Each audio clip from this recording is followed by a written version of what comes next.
Well, happy Monday. And as we continue our series looking at a different word this Advent season, today we get to a word that maybe we all like to talk about, and that's joy. Joy. Even when you say the word, a smile comes on your face. We think about something that brings us joy. Well, today we're going to learn about a group of people that Jesus' birth brought them great joy. And this week, or also as you think about that, we're getting closer to celebrating Jesus' birth, which also gives us and students and kids great joy.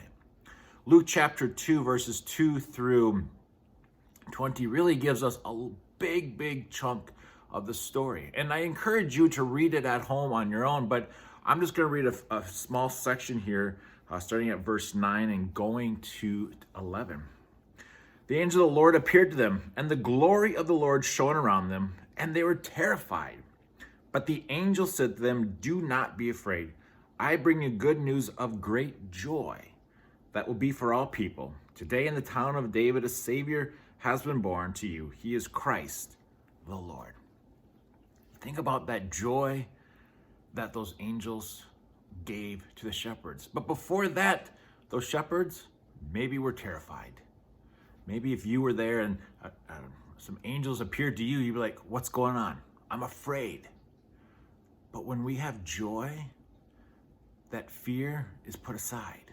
When we have Christ in our heart, that fear is not triumphant over joy.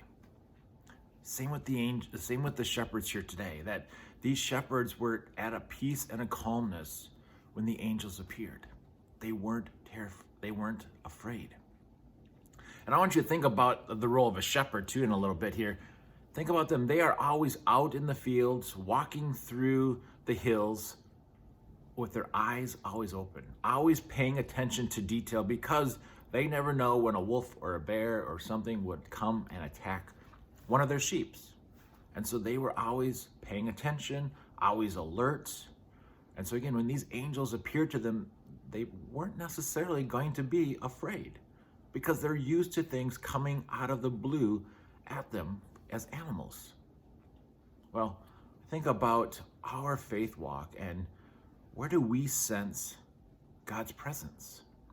I don't know about you, but it seems more naturally for me that when I'm outside, when I'm walking outside, when I'm fishing, when I'm just enjoying the nature, I'm more at peace. And I sense God's presence.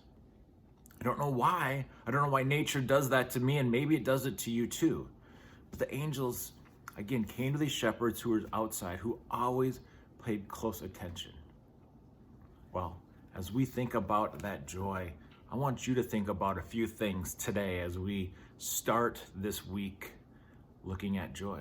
Number one, I want you to make a list of things that bring you great joy. What are those things that are in your life today that bring you great joy?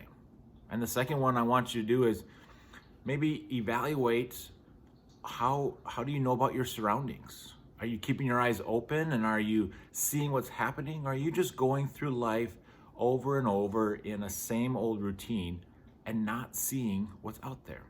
Again, these shepherds always were alert and attentive.